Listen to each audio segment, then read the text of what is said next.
Have you ever felt stuck in a relationship that hurt you, but it felt impossible to leave? Maybe you knew it was unhealthy, but something kept pulling you back in. It could be a sign of trauma bonding, and it's one of the most powerful traps in toxic relationships. Hi, I'm Callie Sorensen. I have a master's in the psychology of coercive control, and I help people recognize and recover from toxic dynamics so they can build fulfilling lives and relationships. Today, we're diving into what trauma bonding is, how it sneaks into your life, its various stages, why it's so hard to break, and the practical steps that you can take to start breaking free. If this resonates, make sure to hit subscribe and check out my online course, Become Ungroomable, to learn how to never again get pulled into a toxic relationship. What exactly is trauma bonding? Trauma bonding is an emotional attachment you form with someone who hurts you. It's not because of love. It's actually a survival mechanism born from cycles of abuse and kindness. Picture this: your partner subtly criticizes you, but then later apologizes and showers you with affection.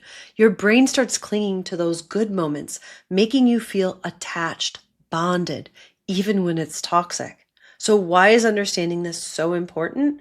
Trauma bonds explain why people stay in harmful relationships or keep returning to them. Society often blames people, saying, "Why don't they just leave? They're an adult, they have free will." But trauma bonds are driven by powerful biology like dopamine and oxytocin that hijack your brain, making you feel like you need the abuser. Knowing this can help you stop blaming yourself, spot the manipulation, break the trauma bond, and take your power back. So how do trauma bonds develop? Trauma bonds don't form overnight. They can build slowly over time without you even noticing it, through a cycle, often seen in 7 different stages. Here's how it can unfold. Stage 1, love bombing. This is when they overwhelm you with affection and attention, flattery, gifts, promises of forever. It can feel like a fairy tale, but it's a tactic to hook you and keep you in. Stage 2, trust and dependency. They become your everything, your confidant, your provider. You share all of your fears and your insecurities with them, as well as all of your dreams. They might slowly start to covertly emotionally isolate you, saying, "I'm the only one who gets you." They do anything to gain your trust and your dependence, to keep you hooked. Stage 3, criticism and evaluation. This is where the mask starts to slip. They start with subtle put-downs. "You're too sensitive. You're imagining things. Why are you overreacting?" This is your trauma speaking. It chips away at your confidence, and they start to make you feel bad about yourself, like something's wrong with you. But since you are already hooked and emotionally attached, it's hard to see or trust any red flags that appear. Stage 4, manipulation. This is where the gaslighting kicks in. They deny their actions. They make you doubt your reality. They use subtle, covert tactics of manipulation and control. I have a whole playlist covering these various toxic tactics, so make sure you check that out. Basically, they're trying to confuse you and make you feel like you're the crazy one. Stage 5, submission. To avoid conflict, you give in. You walk on eggshells. You try to keep the good moments going. You try to keep them happy. You don't openly share about how you genuinely feel because you're afraid of how they might react, or that it might break that bond, the connection that you have with them, or that they might leave. Stage 6, loss of self.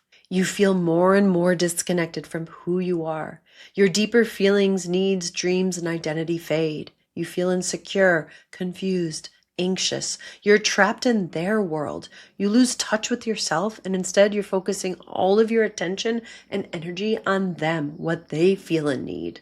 Stage 7, emotional addiction. By now, they have created a highly toxic environment where you're unable to express yourself and can't leave the relationship. The cycle of abuse with kindness keeps you hooked on hope, on their potential, craving their approval and care despite all of the pain and harm that they're causing. This cycle is not random. It's a calculated pattern that exploits your need for connection. I recommend watching my other video on the cycle of abuse, which dives into how this cycle is so addictive and how it keeps repeating. Trauma bonds feel like an addiction. Why? Because they are. The cycle of abuse and kindness triggers your brain's reward system. When the abuser is kind, your brain releases dopamine, that feel-good chemical, and oxytocin, the love hormone. This creates a euphoria, a high, making you crave their validation, even with breadcrumbs, even after they hurt you. This is called intermittent reinforcement. Random rewards mixed with punishment.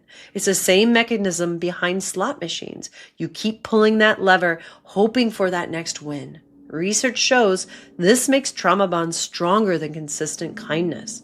Plus, you add into the mix fear. Leaving them might mean retaliation, losing your kids, being alone, financial hardship, or post-separation abuse. Isolation. Abusers cut you off from support, making you feel they're all you have. Low self-esteem, constant criticism and devaluation makes you really believe that you don't deserve better than this. Cognitive dissonance. You focus on the good times, excusing the abuse as a fluke or just their own childhood trauma.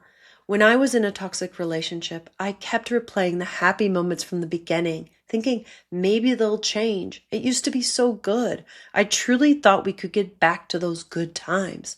But that hope and trying to see the potential kept me trapped. Breaking free starts with seeing the truth and realizing that even though I can change doesn't mean that they will change. So how do you start breaking a trauma bond? Breaking a trauma bond is tough, but it is possible with awareness, courage, determination, and support.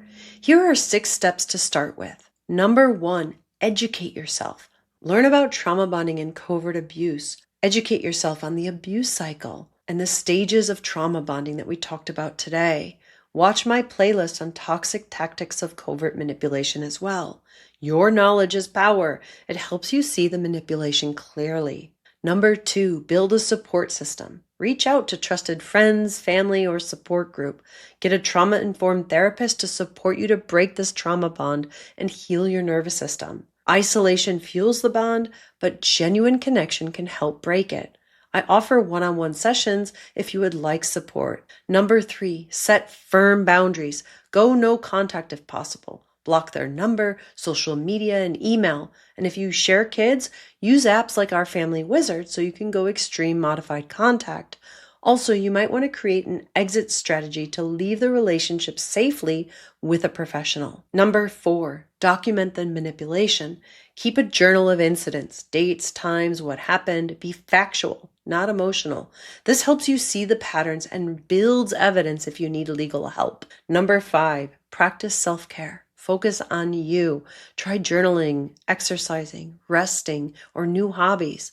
Use my feelings and needs list to check in daily with yourself to see how you're feeling and what you need, and give that to yourself. You deserve it. Number 6, take my online course, Become Ungroomable.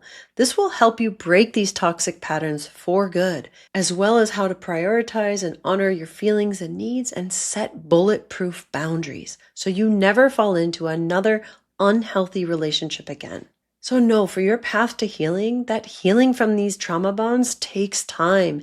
You might feel grief, guilt, shame, or even miss the abuser. That is so normal. It's your brain craving the highs. You have to be so patient with yourself as you go through symptoms of withdrawal once you leave the abuse. That's why getting the right support is so important. And know that every step away weakens the bond. When I started healing, I leaned on consistent therapy and friends who reminded me of my worth. You deserve relationships built on respect, not control. You're not weak for being trauma bonded. It's a human response to manipulation. What makes you strong is choosing to break the addiction cycle and heal. Next, make sure you check out my video playlist on grooming. Your knowledge of these covert tactics is your power. And drop a comment or your questions below. I read them all. Your story might help somebody else. You deserve a life free of fear and full of love. Thanks for watching, and I'll see you next time.